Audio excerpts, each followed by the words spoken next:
Eh bien, rebonsoir à tous. Je vous présente Sanders, un membre de l'équipe Team Core Android. Bonsoir.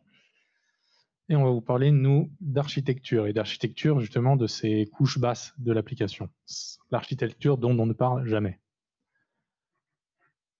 Je vous ai pris ce schéma, qui est la recommandation de Google, qui vient avec les Architecture Components, qui est très bien, ça marche très bien. ViewModel Live Data, ça marche très bien pour exposer les données à une activity.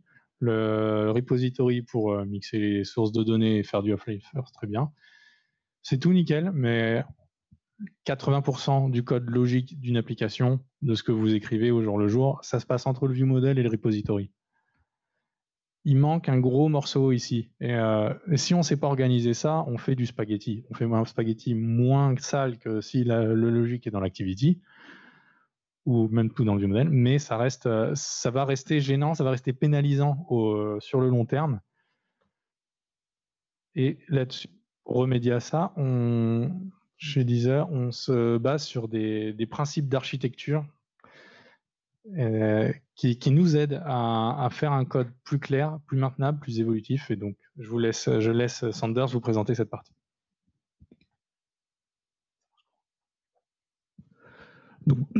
Donc bonsoir. Donc Geoffrey va un peu spoiler. Ça, c'était ma slide. Du coup, on va parler architecture. Mais en fait, c'est quoi l'architecture? Donc les différents objectifs, il les a cités. C'est d'avoir une phase de conception en amont du développement qui nous permet d'avoir un code qui sera dans le futur, matable, testable, modulaire et évolutif. Alors, comment on fait pour faire ça? C'est déjà, on va programmer en modules où on va cacher le fonctionnement interne des modules via des interfaces. Et comme ça, l'idée, c'est que demain, si on veut refacto le module ou le faire évoluer avec des nouvelles fonctionnalités ou je ne sais trop quoi, ça n'aura aucun impact sur le client qui utilise le module parce que lui, il ne connaît que l'interface. Alors, lorsqu'on parle architecture, on parle de bonnes pratiques de programmation. Donc, ces bonnes pratiques sont résumées en partie dans les principes solides. Donc, ce sera la première partie de cette présentation. Et dans une deuxième partie, Geoffrey va vous montrer un exemple un peu plus concret de modules qu'on a créés, d'interfaces qu'on appelle, nous, API en interne. Alors, les principes solides. Ce sont des principes qui ont été inventés par Robert C. Martin dans les années 2000. Et ce qu'il faut savoir, c'est que les personnes qui connaissent un peu ou beaucoup, peu importe, ces principes-là, les appliquent généralement aux classes. Or, ce qu'il faut savoir, c'est que ces principes peuvent être plus généralisés aux méthodes et également aux modules. Ce qu'il faut savoir également, c'est que ces principes-là, ça n'a absolument rien à voir avec Android. Ça n'a absolument rien à voir avec Android. Et voilà. Donc, S pour Single Responsibility. Alors, celui-là, il est simple. Ça dit quoi? Ça dit qu'une classe, alors une classe, une fonction, un module, peu importe, doit avoir une seule et uniquement une seule raison de changer. C'est-à-dire, en fait, elle doit faire qu'une seule chose. L'inconvénient qu'on peut trouver à ce principe-là, c'est qu'on va se retrouver avec beaucoup de classes, beaucoup de petites classes, mais c'est également un avantage. Pourquoi? Parce que lorsqu'on va vouloir débugger ou faire évoluer notre code, et ben, les fonctionnalités, elles sont très, très, très ciblées. On sait où aller taper. Alors, une petite astuce pour savoir si notre classe respecte ce principe-là, c'est très simple, il suffit de regarder le nombre de lignes de code. Généralement, pour respecter ce principe, la classe ne dépasse pas 200 lignes de code. Si ça fait plus, il faut avoir une bonne raison d'avoir plus de lignes de code. Par contre, si ça fait plus de 500 lignes de code, la probabilité pour que Single Responsibility ne soit pas respectée, elle est quand même assez élevée. Principe d'ouverture-fermeture. Donc ce principe, il dit quoi? Il dit que notre code doit être fermé aux modifications, mais ouvert à l'extension. Donc ça veut dire quoi ça? On va prendre un petit exemple. On imagine qu'on a une interface qui nous permet de récupérer une interface Media Feature Service avec une fonction Media Not Available, peu importe, avec une implémentation par défaut qui est celle-ci. Et en gros, c'est que lorsque le Media n'est pas available, on notifie un listener. Bon, c'est très simple. Cette fonctionnalité-là, elle a été testée, unit testée, validée par l'équipe, validée par la QA, ça part en prod, c'est sur le Play Store, tout le monde est content. On sait très bien comment ça se passe. Maintenant, demain, on imagine que le produit vient nous voir et nous demande, bon, bah, maintenant, lorsque potentiellement, on veut vouloir skipper des tracks, si jamais ils ne sont pas available. Alors, une personne qui ne connaît pas ce principe-là, qu'est-ce qu'elle va faire naïvement? Elle va prendre la classe par défaut, ajouter de la logique de skip, qui avec une petite condition qui est là. Et dans ce cas-là, s'il faut skipper, alors elle skip. Sinon, elle notifie le listener. Et bien ça, c'est exactement ce qu'il ne faut pas faire. Pourquoi? Parce que la classe qui est déjà en prod sur le Play Store, alors déjà, il faudra updater les tests unitaires. Et on risque de créer une régression sur quelque chose qui est déjà en prod, parce qu'on a ajouté de la logique dans une classe qui a déjà été release. Donc en fait, comment on fait? Vous allez me dire, Standard, c'est bien gentil, mais comment on fait? Et ben, c'est là que les design patterns peuvent rentrer en jeu. Là, typiquement, celui qui nous sauve, c'est le décorateur pattern. Donc l'idée, on a toujours notre interface Media Feature Service, l'implémentation par défaut, comme tout à l'heure. Mais par contre, cette fois-ci, on va créer une nouvelle implémentation de Skip, une nouvelle implémentation de notre interface qui va s'appeler Skip Media Feature Service. Et dans ce cas-là, c'est elle qui va avoir cette fameuse logique de skip ou pas. Et sinon, elle va appeler le delegate qu'on a injecté dans le constructeur. Donc là, dans ce cas-là, en fait, le delegate correspond tout simplement au comportement par défaut, quoi. Alors, principe de substitution de Liskov. Parce que là, je l'aime bien, je vais le lire. Si QX est une propriété démontrable pour tout objet X de type T, alors QY est vrai pour tout objet Y de type S, tel que S est un sous-type de T. Tout le monde a compris, on est d'accord? Bon, on peut passer au suivant. Non, je rigole. En fait, qu'est-ce que ça dit, ce principe? En fait, ça rentre dans le cas où on fait de l'héritage. Lorsqu'on fait de l'héritage, ce principe, il nous dit quoi? Il nous dit que le contrat défini par la classe mère doit être respecté par la classe fille. Bah, là où les classes filles, peu importe. Dit autrement, c'est-à-dire que partout dans notre programme où on a des classes filles, on peut les remplacer par la classe mère, pardon, sans altérer le programme. Alors, un petit exemple. Donc là, cette fois-ci, on a toujours le Media Feature Service qui, cette fois-ci, est la classe mère. On va créer une première classe fille. Donc, on fait de l'héritage. Donc, ça sera Cache Media Feature Service, par exemple. L'idée, c'est qu'on va récupérer le média depuis le cache. Et une autre classe fille encore, qui est le Network Media Feature Service, qui hérite de cache. Et dans ce cas-là, on va faire un appel réseau. Sauf que comme on code, on fait les choses bien. Si jamais on n'a pas de réseau, on sera une exception. Alors ça, c'est violer le principe de Liskov. Pourquoi? Parce que dans toutes nos chaînes d'héritage, donc là, il y en a 3, en aucun cas, dans les classes mères, il y a écrit qu'une exception peut être trop. Donc si on fait ça, on viole le principe de Liskov. Non.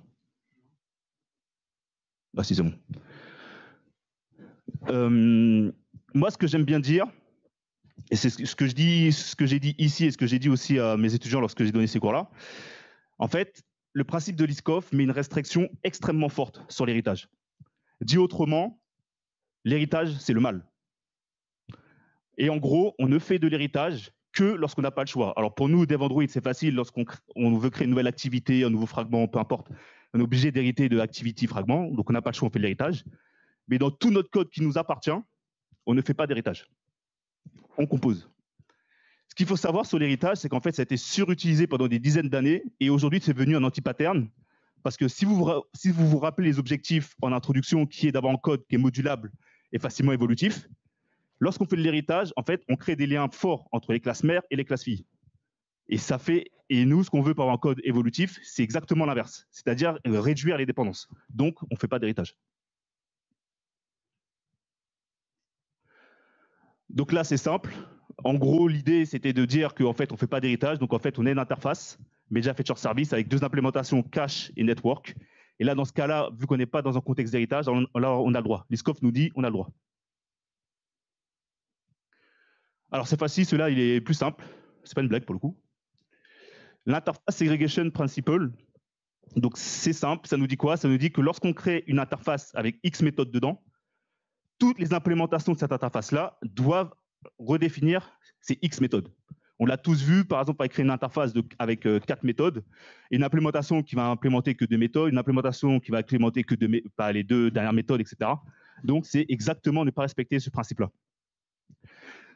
Alors, il faut faire quand même attention parce que respecter trop strictement ce principe, on se retrouve à avoir plein de petites interfaces, mais on peut même aller trop loin et avoir carrément des interfaces avec une seule méthode. Donc, il faut quand même trouver le juste milieu, ça dépend des cas quand même.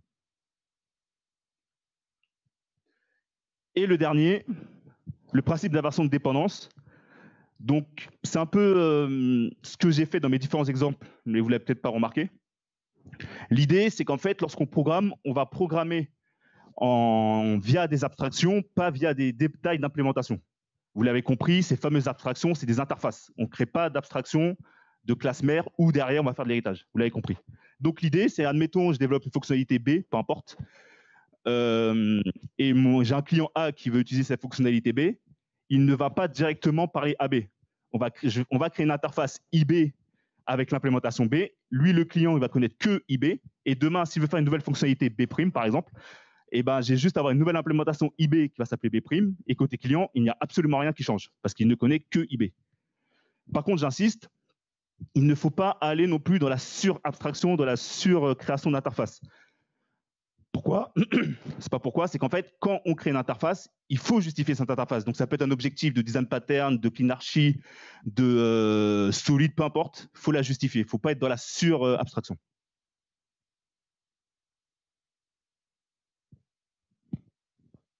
Merci. Et donc voilà, donc vous avez vu ces principes qui sont très génériques, très utiles et qui ne sont pas restreints aux classes. On peut les appliquer à un niveau plus élevé. On vous présente ce qu'on appelle une cleanish architecture parce que chez Deezer, on n'a pas encore beaucoup de use cases. On y travaille, mais on n'a pas beaucoup. Il nous manque une couche.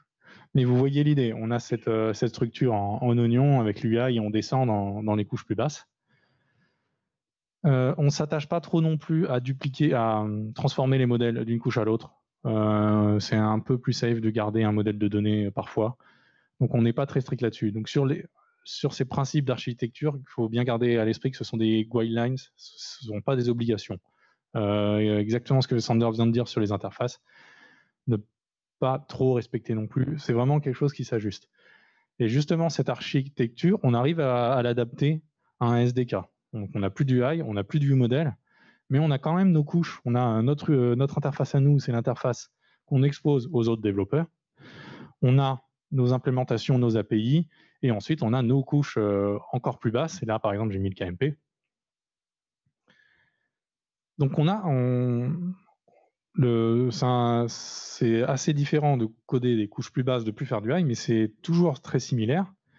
Et surtout, on peut appliquer ça au niveau des modules. On a adopté chez Deezer l'idée de séparer l'implémentation de son API. Au lieu de faire un gros module pour une feature, on fait un module pour son API. Donc, on y met les interfaces, les modèles, pas de logique, pas de dépendance. Idéalement, ce module est autonome, il a 0 dépendance. Et on fait une implémentation dans un module à part. Ça nous permet d'évoluer plus rapidement. Si on veut réécrire un module, les autres modules, on a fait de l'inversion de dépendance à ce niveau-là. Donc les autres modules ne connaissent que le module d'API, pas le module d'implémentation. Si on change une fonctionnalité entière, on a juste une injection à changer du côté de tous ces clients et on est bon. Il y a aussi l'idée du wiring. Je vais vous illustrer ça juste après. Dans ce module d'API, on ne veut pas mettre de dépendance, donc typiquement, on ne va pas mettre de RX ou de coroutine, parce qu'on ne veut pas imposer ces technologies-là, ces frameworks, aux utilisateurs. Du coup, on fait une extension de notre interface en RX ou en coroutine, pour qu'il ait le choix. On vous a pris l'exemple du Media Provider. Donc, Media Provider, c'est le nom du module le nom qu'on a donné à notre module qui, lui, va faire la partie streaming, qui va fournir le média au player. Donc ce rôle, lui, c'est d'aller récupérer le média et de le donner au player. Donc on a un legacy qui implémente notre API et on a la nouvelle implémentation. Et le jour où cette nouvelle implémentation est prête, on injecte le nouveau à la place de l'ancien. On peut même faire un feature flag pour graduellement, en production, augmenter la proportion des utilisateurs qui vont passer sur le nouveau. C'est très simple à faire une fois qu'on a ça. Et surtout, côté application, on n'a aucun travail. Une fois que l'application ne connaît que l'API, on n'a rien. Et au passage, on fait de la ségrégation d'interfaces ici. Au lieu d'avoir un gros module avec common, avec toutes les interfaces à connaître, avec toutes les API à utiliser, chaque module a son module d'API et les clients ne connaissent que les API qu'ils utilisent. Et puis, on a notre extension. Là, j'ai pris l'exemple en un côté X pour faire une extension coroutine.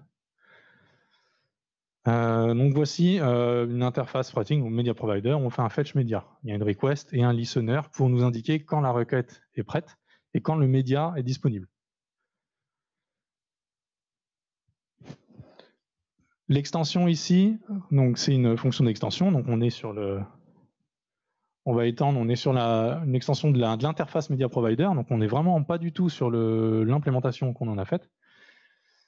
Et on va juste, en gros, faire une coroutine à partir de notre listener. Et c'est classique, donc ceux qui connaissent les coroutines, on va faire une fonction qui suspend, qui lance la requête, qui a son listener, et une fois que le listener est appelé, finit la requête et retourne directement la track. Donc cette fonction-là va retourner une track directement, qui aura éventuellement été récupérée sur le réseau ou en cache. Enfin, dans tous les cas, c'est de l'IO. Et voilà, on a une fonction qui suspend pour retourner directement le type. En Rx, on fait pareil avec un observable. Et voilà. Là, ça, c'est l'idée de l'extension pour avoir une interface qui est la plus légère possible, la plus agnostique pour imposer aucune dépendance. Et ça nous est utile dans l'idée de faire du KMP, par exemple. En Kotlin multiplateforme, les coroutines ne sont pas forcément utilisables par toutes les plateformes. Vous avez l'exemple du web. On ne veut pas imposer cette dépendance pour la lourdeur. On ne peut pas utiliser de Rx. Donc, on fait des interfaces toutes simples avec des callbacks tout simples. Et ensuite, sur la stack Android, on peut se faire une extension pour avoir des coroutines.